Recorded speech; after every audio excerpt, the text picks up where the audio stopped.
in February, made a presentation to the community at the State of the City address, where we outlined our state of the art at that time vision for the community center, vision for more than a vision, really a plan for the community center and the building itself. We went through with the design team and went through a pricing exercise on that building.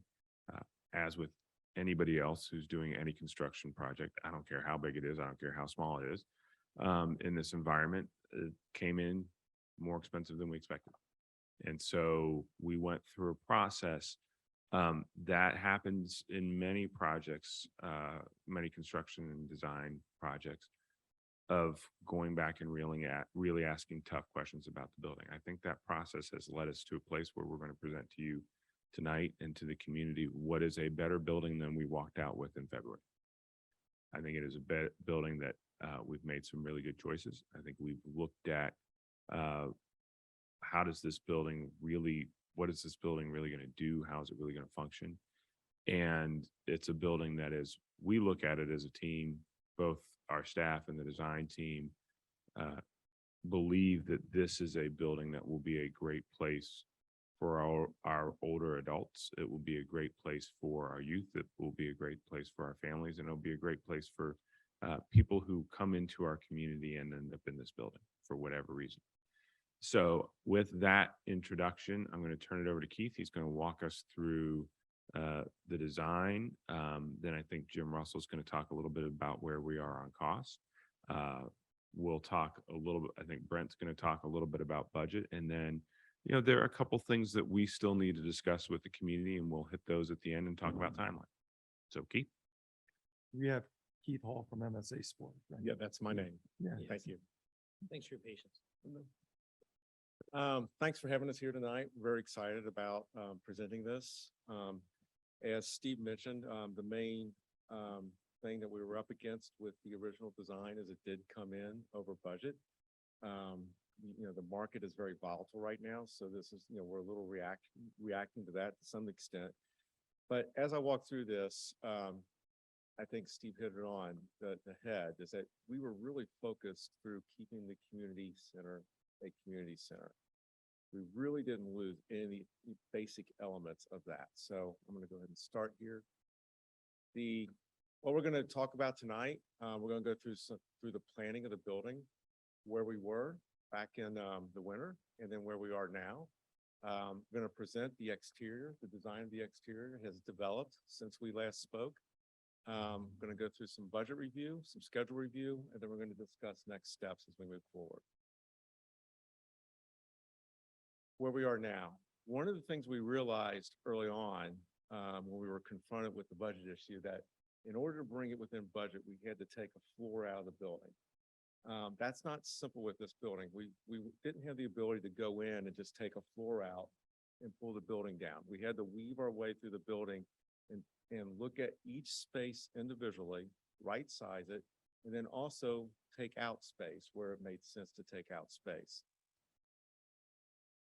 As far as the site goes, we really didn't change anything on the site. If you remember, this is the north facing side of the building. That's where the main entrance is. So when you walk in the main entrance, you are in an area of the building that is not only for members, but for non-members. And that has been very important to us, is to have a part of the building that is somewhat segregated where all members of the community could come in.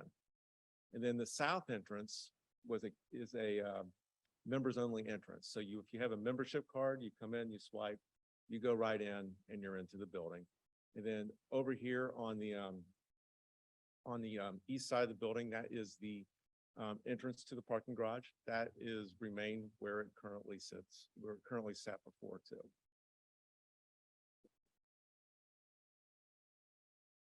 Okay. This is the parking level. Really no changes here from transitioning from what we had at the State of the City to tonight's presentation. Still 45 spaces on this level. You would come in, down a ramp, enter, and then it is a one-way in a basically a two-way out. The width of the building is really dictated by the site, so that's really impacting how this lower level functions. We've studied this to the nth degree, and 45 spaces is the most we can come up with squeezing on here. I want to point out that we have a number of compact parking spaces, diagonal, 90-degree parking spaces, and these are the most desired types of parking spaces, as well as parallel parking. And this parking level is reserved for the mobility challenged individuals as well as ADA primarily. In addition to the parking, the lower level also provides space for utilities coming into the building at the lower level. We also envision that the pool mechanicals will be primarily located on this level too.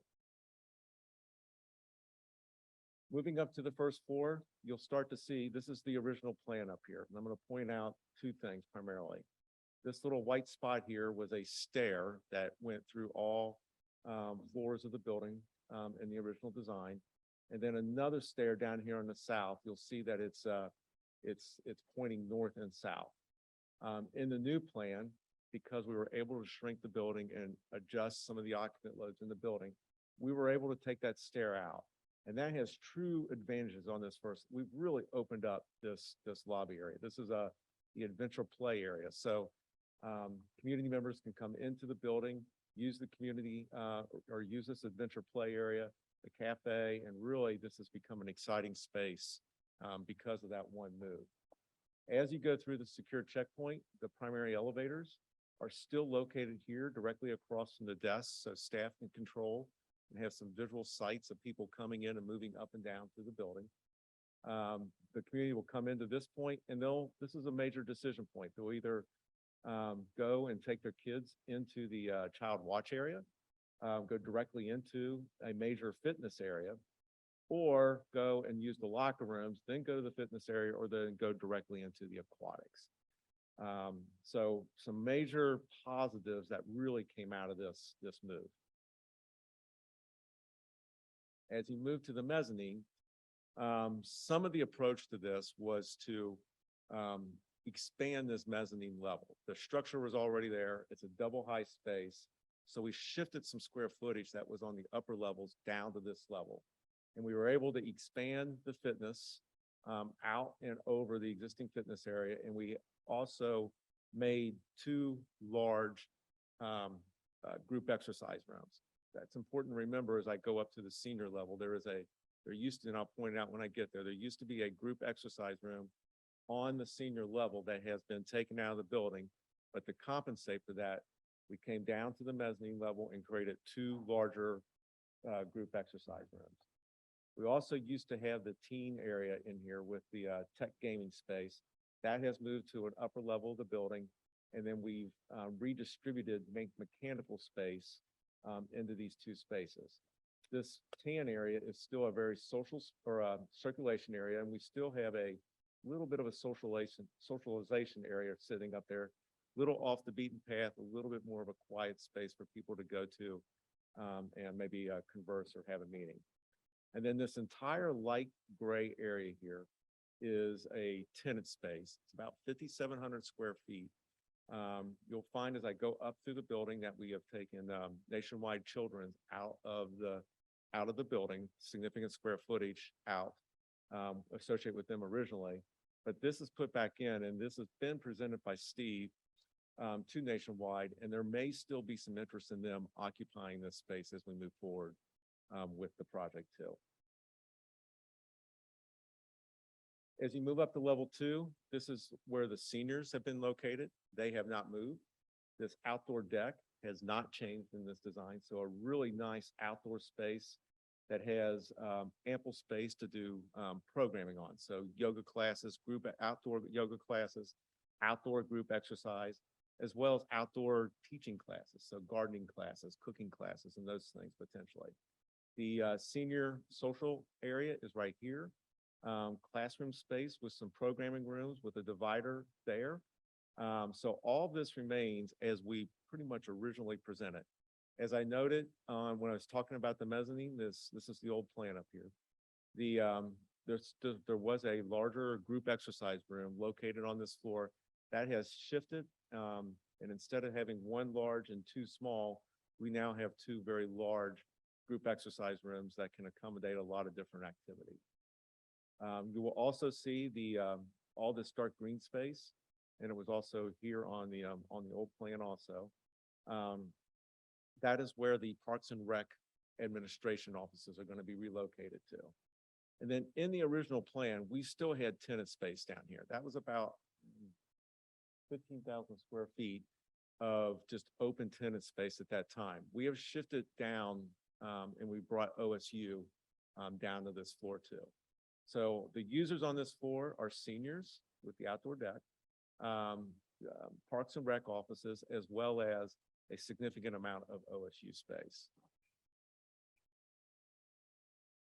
As you go to level 3, we have the MAC gym over here. We still had the MAC gym in the other programs, so we didn't lose any gym space.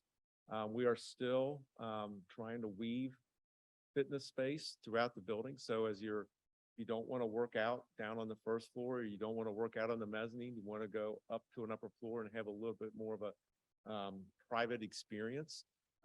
That's what that space would be allocated for. And then a large chunk of this square footage on this floor also dedicated to OSU. Again, I want to point out here, rotating this stair 90 degrees and taking this stair out. If you look at what that fourth stair did to this space, it really just sort of created some, ugly issues that were there that we would have had to deal with from a planning perspective. So that really cleaned some things up for us. And OSU wanted to be adjacent to the MAC gym to use for rehabilitation and that sort of thing. And then what probably turned out to be one of the biggest improvements as we got into this was this fourth floor. Originally, it was all dedicated to OSU space that overlooked onto the MAC gym. Now we have the main gym located on this floor with tech gaming, tech gaming teen space, and then open gaming. So pool tables, ping pong tables, and those sort of things. So this really, one of the goals we had when we got into this project is to make this a multi-generational building. This will be a multi-generational floor very easily. The seniors right now at the senior center, this open gaming idea is an element that is being brought over from there. So they have their snooker table, they have their pool tables, they have their ping pong tables. So those will live up here. And we've talked openly and happily about the seniors challenging the teenagers to playing snooker and betting and doing things like that and having a good time. So we think this interaction will be very, very positive. And then again with the tech gaming and in the social area, and to help sort of control this floor because it is up in the building, there will be a staff member in this tech gaming area that will allow them to monitor this area. And I'll point out too, over here in this corner, we have included some additional, that fitness space that we've been trying to weave through the building too. Then as you get up to level 5, in the old design, level 5 was a very active floor. We had the gym up here. We had the multi-use room. We had a demonstration kitchen. We had the deck. And because we had all this open space, that was really driving our occupant loads up. In the new design, we've shifted that. The gym is down a level, which allowed us to shift some of the occupant load down, which dramatically helped us in terms of trying to get rid of this fourth stair. We don't have all that occupant load sitting on one building that we have to service. So that was the main driver in allowing this to happen. So not a lot has changed here. We've shrunk the multi-use room down slightly. Still has an occupant load of about 250 tables and chairs seated. The original goal was between 250 and 300. In the original design, we were pushing towards the upper limits of it. We just, brought it down to the lower limits of that range. We have included a small catering area here because the caterers will need places to go. So in that space, there will be a counter with a sink, but really no cooking or anything like that. They'll bring hot boxes with them that they'll have to plug in. So we have to make sure the proper electric is in that room too. A very ample pre-function space. So you can preload, you can keep people out of the room while it's getting set up and they can socialize, nice social area that is connected to a very nice outdoor area that will be providing views downtown and out over the Ohio State campus.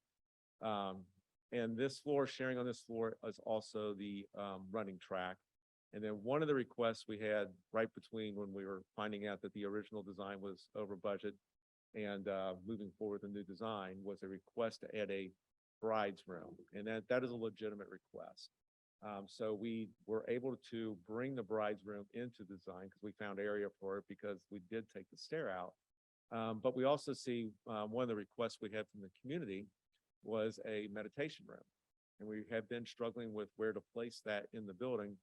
Well, a meditation room on the top floor in a back corner is a perfect co-use for that, that bride's room area. So a lot of things worked out just with that and taking the stair out.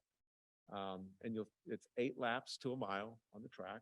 And then at this far east end of the track, we do have some fitness area built in. And then as you get to what used to be level 6, that's where the track was. That was driving some other building code factors too, that was adding cost to the building. As you get above 75 feet above grade, the building code triggers what they call a high-rise building.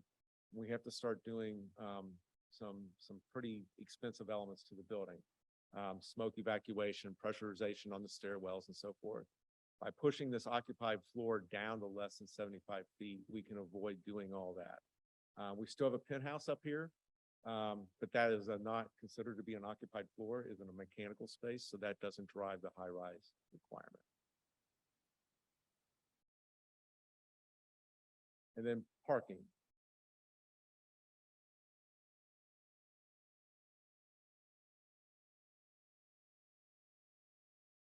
Parking. So I'll just be really honest with everybody.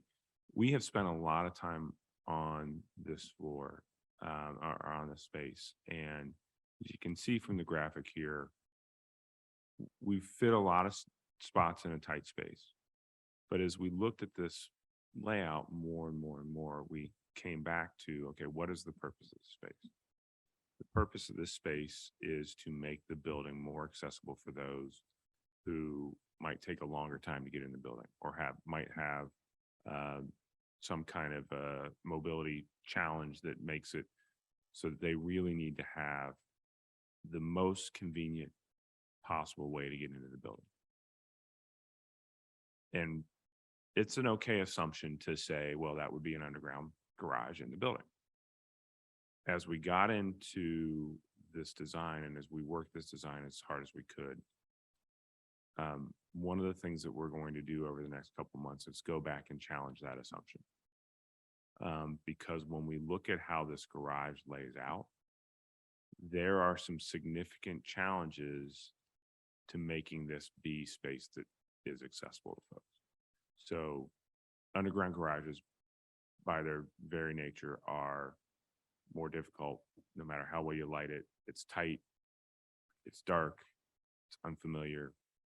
And then when you get into this garage, it is a very tight garage. So when you look at those first 3 compact spaces as you're coming into the garage and you're having to make that right turn, those are going to be very difficult spaces for someone to get into and get out of.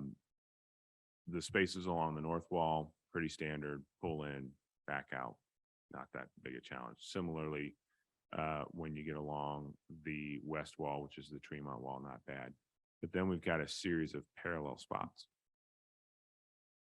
As we look at this garage, we think it's the right thing to do to go back to our accessibility working group and go back to our seniors and ask the question, is this a good solution or not? Or is there another solution that we should be looking at instead of building the garage? So, or building an underground garage? Should we be looking at some kind of a valet service or a shuttle service or some other way to get people into this building more conveniently than this garage? So we're going to go back and re-ask those questions. And if the answer is that this garage makes sense, then the garage may stay. If we come back and we talk with our community, and we have really great, really smart members throughout our community, and we've got a couple ideas, but we're not sure we have all the ideas. I'm confident we're going to come up with a solution and working with the community that does make everyone feel like they can get into this building. Um, in my head, the test case for me is my mother-in-law. My mother-in-law's got Parkinson's. I have watched what it takes my mother-in-law to get into the gym at the high school when she wants to go watch the boys play basketball. She's not going to do that every time she wants to go to a program at the community center, right? We've all got those test cases as we think about the people we love and the people we expect to be able to use a facility like this, that we need to run through those test cases and find the solution that works for us. So that's one of the pieces of work that we're going to go back and do before we bring you all final plans on this building.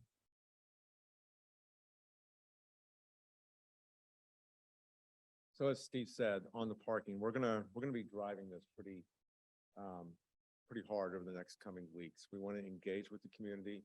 We want to show and basically get their input and see where we absolutely want to go with it. So this is what we're going to be doing on June 27th, and then on June 29th. We're going to have some focus groups, and we're going to also have some work sessions. Going to call the community back in, and we're going to talk through this a little bit more to make sure everybody has an understanding as to the parking arrangement that we have, and then what other options that are available out there too that might be better. Right, the outside. So when we presented this back at the State of the City, we presented images like this, and this was done purposely. At that time we were really focusing on the massing of the building. I will say this has been a very unique project in that we've started from the inside and worked our way out, and that's driven where we landed from a massing perspective on the outside. Not all projects move in that format, but this exterior really responds to the interior. We are still dealing with a building that has a very significant base, a middle, and then a top associated with it. We are still, as you'll see when I get into the designs, sort of focusing on trying to bring a lot of natural, a lot of daylight into the large gym spaces also. So this is the north elevation as you're standing on Tremont that we presented before. And then some other things we were working on, this would be the south elevation as you're standing on Tremont, but at that time, we were studying this idea of using what we called baguettes. It's a terracotta product. You're going to hear me use that term again. But we found out that this terracotta product is a very expensive way. It brings a lot of dynamic to the building and visual impact with the building, but also has a lot of cost associated with it. One of the most economical materials that we can use that has long-term durability is brick. So we are still looking to use brick as a primary material on the facade of the building too. And then this is the south entrance or the south facade of the building up here, just to give everybody a point of reference. That's that deck that's on the 6th floor in this case of the building. So where we are now, I'm going to present two different designs tonight, and we did this purposely. You heard me talk about, I was going to use that word terracotta. We are still exploring the idea of using an approach that would be a terracotta panel, not necessarily a baguette. Terracotta is a masonry product. It is basically hung on the building, very much like a panel would be. And it's a natural product, so there is some little bit of a variation in the color of it, and it primarily comes in earth tone. What's rendered here is an orangey tone to it. There is a large variety of colors that we will continue to explore as we move forward, if this is a direction we want to go in. And then, as you can see, the brick base, right now we are proposing a black brick that has an iron spot in it. That will, depending on what time of the day, how the sun hits it, how the sun hits the curvature in the building and so forth, that will appear to change colors as the day moves on. So it's going to be a pretty bring a life to the building. Some of the elements as you look at this, this is the fitness area behind this glass. One of the drivers in the building was to, as I said, to bring the inside out and really connect at the pedestrian level. And that's what we've done here at the base. Then as you look up to, this is the senior level in here, so that's all glazing through there. And then the Mac gym, and then the large main gym in the back. And then to give you an idea of what it feels like when you're down on the sidewalk, right at the building, it has nice pedestrian scale to it. And then this is a new view looking just at the north elevation. Aquatics sits behind this wall. And then, as I said, the main gym is up here. And then the south elevation, the outdoor elevated deck that is associated with the senior center is right in this area here. As you can see, we're proposing a lot of brick through here and then sort of wrapping with the terracotta panel. And as I take that building out, you can start to see a fairly decent amount of curtain wall in here to take advantage of that southern light. The other option we've explored is a curtain wall. And basically this is if you look at the downtown buildings are normally of a curtain wall skin. All glass held together with a mullion system. Sometimes there's structural steel in it and that sort of thing. So this is an all glass facade. We would continue to explore the tinting on the glass, the color on the glass, the reflection of the glass, and everything as we move forward with that. The base of the building still remains brick. The openings going into the base of the building all remain the same as they do on the other scheme. Just more of a, as I said, more of a curtain wall glass, sort of modern contemporary look. And then the pedestrian still have this very nice curvature in the building back here. I didn't point out we have some drop-off parking right here that this overhang does provide some protection to. The north elevation. The south elevation. And taking out that building. So two very distinctive looks to the building. There is a cost difference going between the two. About $300,000, about $250,000. The terracotta is the most expensive over the curtain wall. But in the big scheme of things, we don't see that number being the primary driver of this. Okay, we'll keep moving and going to have Jim Russell from Pizzuti Solutions, which is our owner's rep firm, walk us through the cost to build this. Good evening, everyone. Thanks for your patience. You have a lot of good business to do here, so hopefully this is just a follow-up to that. Steve had mentioned earlier where we were in April, and I think it's important to kind of reset that, make sure everybody knows the work that's been done. So back in April on the first plan, once we started designing and advancing the design of the building, we priced that construction came in at just a little over $84 million, $816,000, about $85 million, just for your hard construction costs. Your soft costs are generally fixed at about $13.9 million. Those represents the contracts that we have in place. So that original concept came in just under $100 million, so about $98, $99 million. Considerably higher than the budget that everybody was expecting the project to be. And as Steve had mentioned, a lot of that is really due to the challenges in the marketplace. Building square footage wise was not out of whack. It met the program and the original intent of the program, but it was really a lot of fluctuation in the marketplace that we've been experiencing, that we've all been experiencing, not only in our business life, but in our personal lives.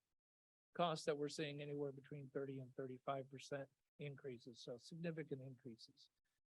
We challenged the team to go back and work together to find a way to reduce those construction costs. And we set a target of bringing those construction costs down to about $70 million, the hard construction dollars, and then to base your soft costs up from that point. And so that was a lot of work that the team came together. Keith had mentioned reducing the square footage, bringing the height of the building down, reducing that floor, tightening some of the square footages to make sure that you really got the right size project and not one that had any fluff in it.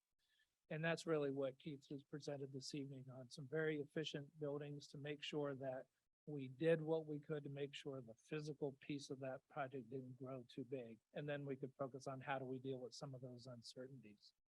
The two budgets that are up on the screen right now represent the pricing for each of those options. And as Keith said, they're pretty close in cost. Option 1A, which is the terracotta building, came in the hard construction. We got it down to a little over $74 million, $74,061,000 on that project. On 1B, the hard construction cost with the curtain wall is a little under $74 million, so $73,682,000. Added in both of the soft costs that I had mentioned before, you're in a range now of 1A being a little over $88 million and 1B being a little under $88 million, approximately $87.8 million. As you pressure test the parking, how would that impact the pricing? Yeah, so right now, parking is all of the program as you originally planned is in this budget. The potential to reduce the cost of the parking would, we believe, between $3.5 and $4 million reduction. Understanding we still have to build the basement as part of that to make sure the pool is serviced. And then we would also want to replace as much as possible whatever option that the city would select in terms of providing service to mobility challenged and seniors. And that could be some additional service, close proximity, valet, and some of the other options that Steve had mentioned. So, but we expect a reduction somewhere about $3.5, $4 million. So let me just, one of the things that as we go into these discussions about how to handle providing the most accessible possible building, we can make these numbers work. And so we're going into these discussions about what's the right way to make this building accessible, knowing we can make these numbers work. And I will tell you, if we come back and we talk to our older adults, and we determine that keeping the garage in is the right solution, then we'll be honest with that and we'll tell you we think it's the right thing to do to spend the money. If we think there's a better solution, we'll come back and we'll tell you that, and we'll tell you what the financial implications of that are. So we're going to try and be really careful, and we're being super conscientious on the budget, and Brent will tell you kind of how we think we can afford all this and what's going to work. But We'll hear from Brent tonight. Yeah. Yeah, and the other thing to note in these numbers is we're still carrying a considerable amount of contingency in the project. One of the things that we've talked about is that we can focus as much as we can on the hard construction and on the building envelope and what we're trying to build in it. But the fluctuations in the market are really out of our control.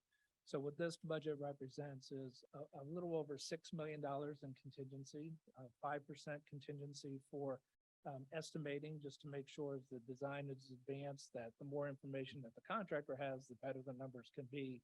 At this point, we haven't reduced any of those, even though we're starting to advance and answer a lot of the questions for them. So we're holding that tight just because we want to make sure that we're providing you as much cushion as we can. And likewise, we're carrying a 5% escalation in this budget as well. So we're also guessing the best that we can that you're going to still experience another up to 5% escalation in pricing above where they are in the current pricing model. So that gives you a cushion against any real great fluctuations, but again, it's still a crapshoot. All we can do is control as much of the hard construction as we can. Likewise, in your soft costs, we're carrying a little over $2 million, about $2.5 million in your owner's contingency, and that's to allow for unforeseen circumstances, to make sure changes that we discover that need to be included, maybe some things that could perform the building better, are still carried in that soft cost. So in all, you have a hefty contingency that we think is not out of whack, actually, for this market. We think it's very appropriate, and that's what the team is trying to continue to advance through. We will, through this process, as we're moving through design, development, and into construction documents, continue to improve the project as much as we can, to provide you options where, you know, you're certainly building the program that you want, but if there are alternates that can be added, where we can get pricing, design, other improvements that you would see along the way, that we'll be able to utilize some of those contingencies if appropriate, or improvements in the bid market. That's the idea, is that if we have an alternate bid at the same time and we're able to get good pricing, then we're able to accept those and keep you within budget. So that's part of the broader strategies that we've looked at. And do these costs include treadmills and ellipticals and? Yes, and on your soft costs, we're carrying your FF&E budget, which covers all of your equipment, security, and your IT. Certainly other areas that can be enhanced as you're advancing the design too, and utilize some of those contingencies if there's a different product type that you'll be looking at, but your FF&E is also included in this number. One of the strategies too that we talked about and we're going to be recommending is to break your bidding up into 3 packages. It's a way for us to try to hedge our bet on items where we think there's a long lead time or a great volatility in the marketplace. And so we're recommending breaking this up into 3 bid packages that would be presented to you. The first one would include more of your structure and site work and your long lead items for to get the building out of the ground, followed by your MVP and your exterior envelope and some of those, again, catching up on some of those longer lead items. And then your last package would be your interior finishes. What that will do for you is, we hope, is to get those contracts, monitor the pricing, be able to advance them and sign and get those guaranteed maximum price agreements in place. And then we would amend those as we got additional packages on the street. So that's kind of the approach that we've put together to try to manage the volatility in the marketplace as much as we can at this point. And you said you would carry over the contingency for each of those phases and try to be targeted as using it as an option to buy more The way projects. we look at the contingency, it's like a waterfall effect as we would bid each of those projects. First, once we get through construction, complete drawings, we'll have better information. And so we'll know where some of those contingencies can be reduced. But then as each of those packages are bid, we're going to have any of those remaining contingencies percentages kind of continue to roll through the project. And again, we'll be looking at ways to make sure that if your contingencies are higher than normal or don't need to be higher, we want to make sure that's going into the programming of the building. And I think I made a comment to you in one of the meetings. At the end of the day, we don't want to have money left over that could go to programming, improving the physical structure just to buy chandeliers in a hallway. It doesn't make sense. And so we'll continue with the design team to propose and look at those items to make sure that we're continuing to deliver the program that the community wants, and it's of the highest quality for you. Can you talk to us a little more about the priorities from programming? So, the early programming, it was a completely different situation from where we're at now. We did a lot of community outreach to try to develop different priorities that was seniors and sustainability and accessibility, and what the priorities were when we kind of started early on and how that's evolved in the budget where, we're looking at managing expectations. You always have to manage owner expectations, community expectations, and then these market conditions and how that's kind of evolved. And you said we're still meeting the intent of the program. Sure, and some of that will probably be more appropriate for Keith to answer. Part of what we know, you started with that criteria program, and it's really hard when you're taking that initial program that was done in the outreach to set that initial program, to take a program and make it a building. And that's one of those things, it's just a challenge as you're working through that, because now spaces that you're going to do activities in also have to have proper circulation in the building, and they have to have proper storage in the building. And so as the program was developed, that's really led to some of the spaces which in those original prices came in just to start taking a concept into a building. And then through the public outreach, now we've got had the ability to fine tune some of that. So you want to talk a bit about that?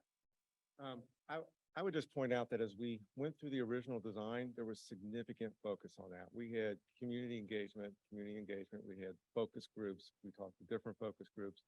All that stuff really is still in this design. The priorities that were identified early on, aquatics, fitness, some gym space, group exercise, seniors, multi-use, it's all still in the building.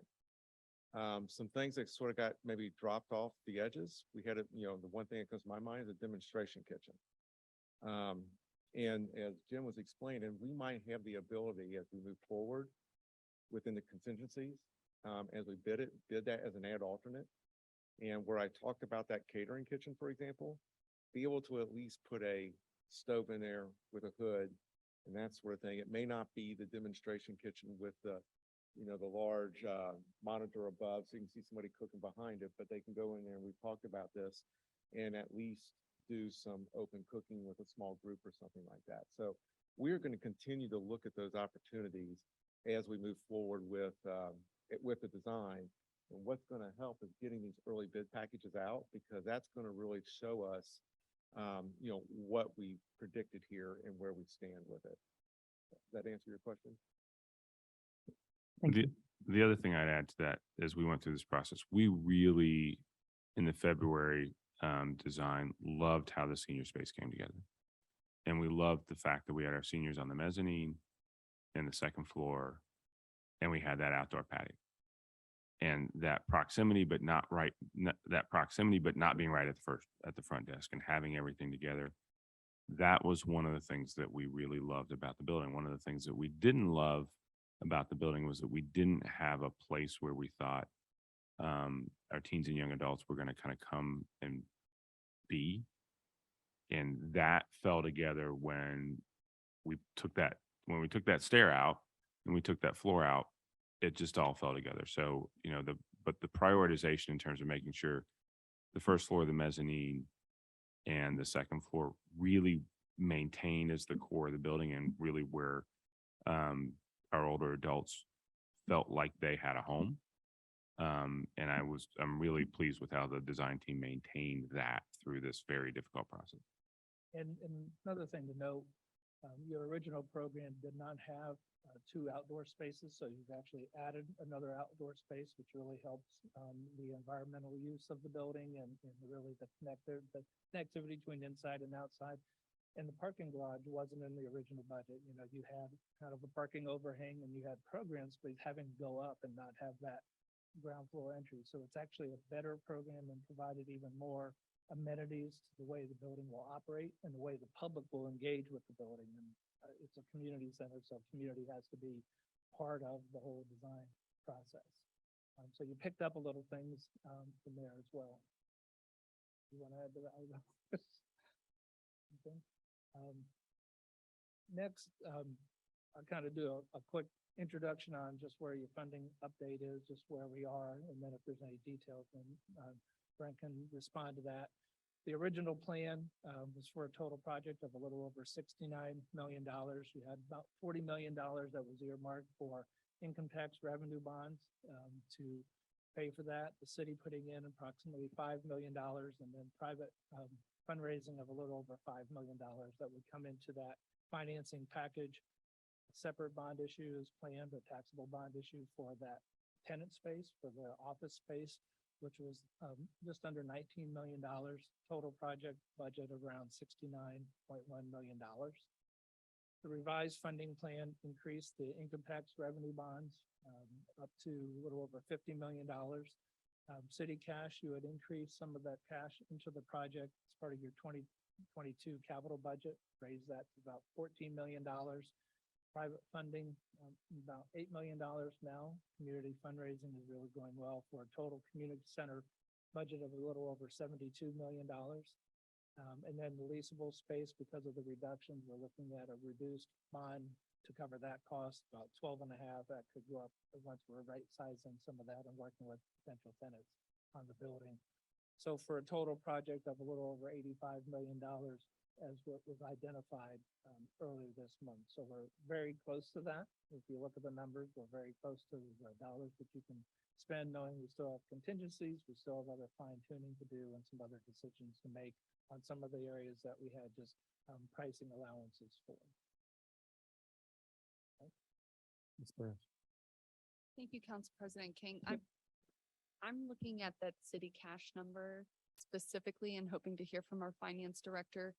When the community center issue was on the ballot, whenever we have redevelopment in the city, we always hear about the strain on some of our essential services. And, the concern I heard from some who are in opposition to the community center being built was the idea that some of our city dollars that could otherwise be spent on infrastructure like sewers, as one example, would go toward this, and perhaps that wasn't the best, cost benefit for our city.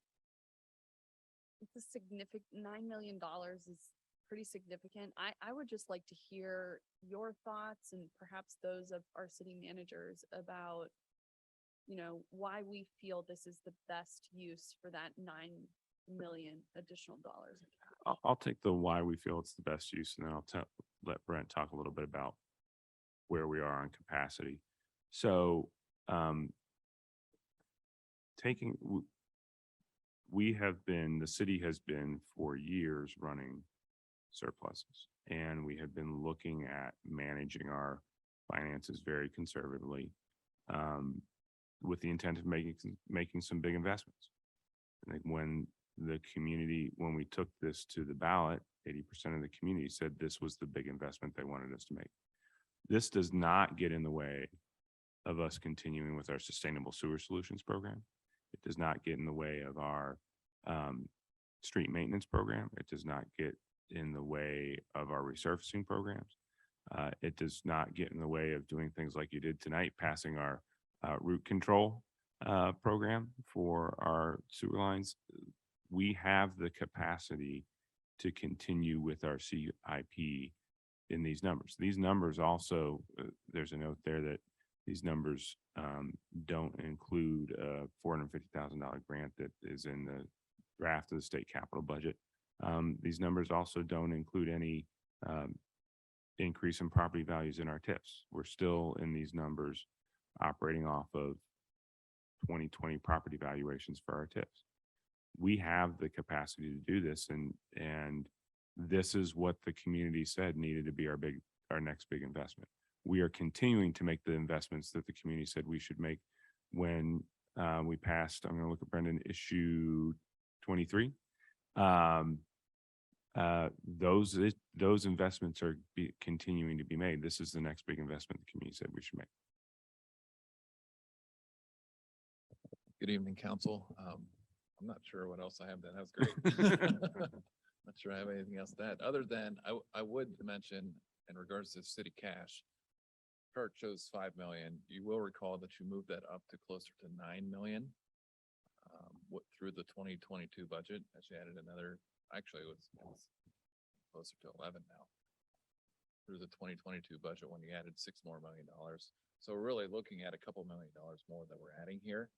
I would add that our general fund reserve, required 30% reserve, is probably floating more around 58%, not 30%. So there is some wiggle room on city cash. Now, if I were you sitting up here, the question would probably be, well, how are we paying for another $10 million in debt? That's really the big question. And essentially, the model is still the same. We're still going to use TIF revenues from the development that's going on there. TIF revenues from around the city, bed tax, income tax, excess lease revenues from the office. All that model is still the same. Where the excess comes is, we probably need to find another $750,000 to $1.5 million a year, pay for this increased debt.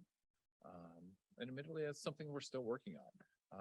There's some other TIF revenues out there. There's other sources of revenues out there that are at play that we could throw out, whether it's some of our economic development fund or some of our, growing income tax dollars. So there's plenty of options out there that we're still working at. And really the bottom line, the numbers going, how much we're going to have to owe and how much that we're going to issue is going to depend on where the market is at the time when we're ready. So we're constantly following the market. But as Jim said, as Steve said, we're getting close. We're constantly working on this. We're using conservative estimates as we continue to do. That's kind of my thing. I'm not going to put us in a bad place on this by using aggressive estimates. So we're just continue to monitor, continue to work through this. Director Lewis, are higher borrowing rates kind of baked in to this They revised are. plan? Yes. Yep.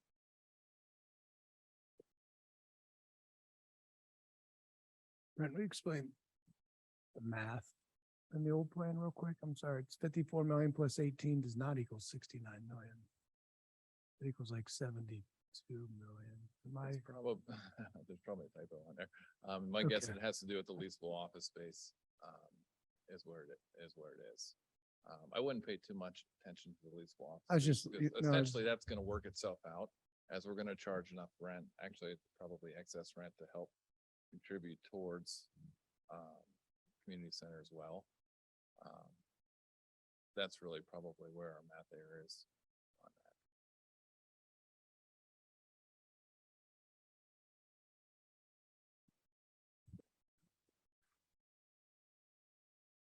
Let's talk about it again, when it's not 10 o'clock at night. Yeah. I'm a And little so fatigued. that's a great segue to when we'll be talking about things again in the schedule. Unless there are other questions on this, I would like to go ahead and keep us moving, given the hour, and talk a little bit about where we are in schedule. And it looks like Katie Freeland's standing up, and Katie's going to do that. Be freed. So as Jim mentioned, one of the things that our team has really been studying to help with some of that market volatility is to pin down some of the numbers of these big items that we're looking to purchase. So with that, we are looking to break the drawings and the project up into 3 bid packages. So even though it looks like we have a lot of plans and pretty renderings, we still have a lot of work to do. So our team would go back and be doing construction documents through the summer and into the fall, targeting getting that first bid package with bid numbers to you in October of 2022. As Jim said, that would be the site work, foundations, primary structure, any kind of large equipment, building equipment that has a long lead item. The idea there would be to get some hard numbers on some of these things that we're seeing as being very volatile, but also allow us to start construction in the fall. The second bid package would be coming to you in December of this year. That would be the exterior envelope, so the curtain wall, the brick, the terracotta. The pool is currently in that second bid package, and then any additional mechanical, electrical, plumbing systems would be in there as well. The third and final bid package would be in January, so early of 2023, and that would be any follow-up items on the building, interior finishes, graphics, those types of items. Building into this, every time we would come with a bid package on like one specific part. So when we come to you in October with the site work and the foundations, we are also advancing our drawings and we'll have more up-to-date numbers on everything remaining. So you will be looking at it as a comprehensive number, not just specifically for that first bid package. All of this is targeting starting construction the end of this year still through the fall of 2024. Any questions on the schedule? Can you remind us of the weather conditions that we would be paying for then because of the timing of this schedule?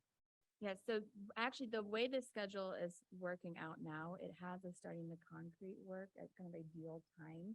No matter which way we do it, we are going through 2 winters. And so the construction team felt good about how this was laying out in regards to how the concrete structure would be coming together. So that is built in, those allowances for winter conditions and considerations are built into the budget. So the budget estimate that you saw earlier is utilizing this construction schedule to put that together. Mr. Cooper. Thank you, President King. What's the difference in the sort of number that you generate to get the estimates that Mr. Russell was going through and the numbers that we'll get from the bids? How do those, yeah, I think I understand, but Sure. Is there, what's the likelihood that there'll be a material difference between them other than from the passage of time? So right now, and I can speak to this in a little more specificity if you would like, but he is going out and testing the market with these different bid packages, but we are also doing it with incomplete drawings and specifications. So we have an idea of what we think like the pool might be, for example, but we're really basing that on, some basic information, preliminary information that we've put together on the type of the pool, the systems the pool needs, those kinds of things. As we start to advance the project moving forward, we put together a comprehensive set of documents that get tied to that. And then that is actually a hard bid number that will come back from the competitive bid market. So that is the actual purchase price at that moment.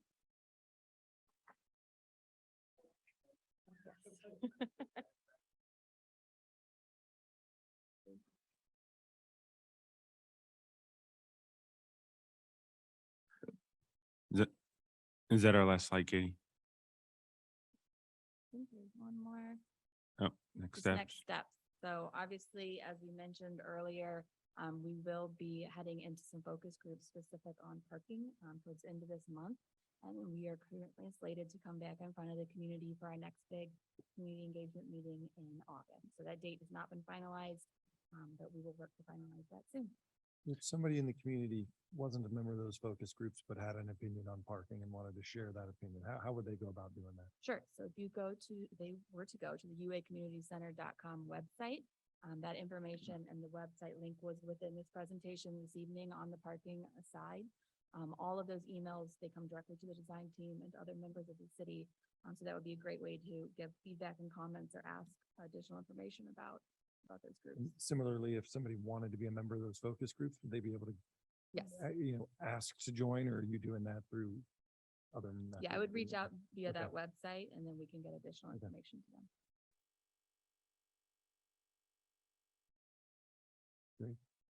I know that's a lot of information, and I appreciate all of your time and attention, particularly it's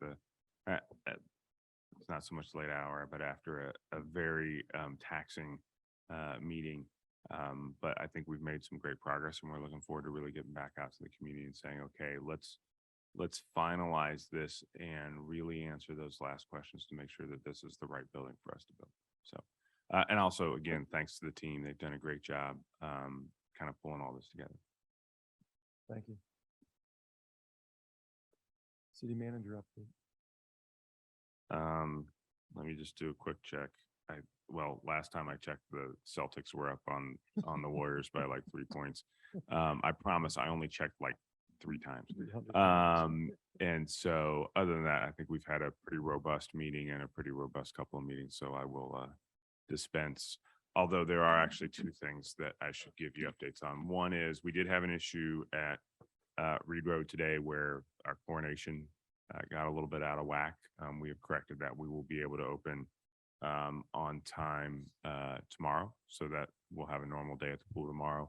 And then we will have the Franklin County Public Health Department is going to be spraying for spongy moths in the community the 15th through the 17th, weather dependent. Spongy moths used to be known as gypsy moths, but were renamed for, I hope, fairly obvious reasons that it's not the nicest name to call something gypsy moths. So if you see planes flying around, that's what's going on. That's it. Thank you. I'll entertain a motion to adjourn. So moved. Second. That's been moved and seconded. All those in favor of adjourning signify by saying aye. Aye. Thanks, everybody, for another late night. See you in 2 weeks.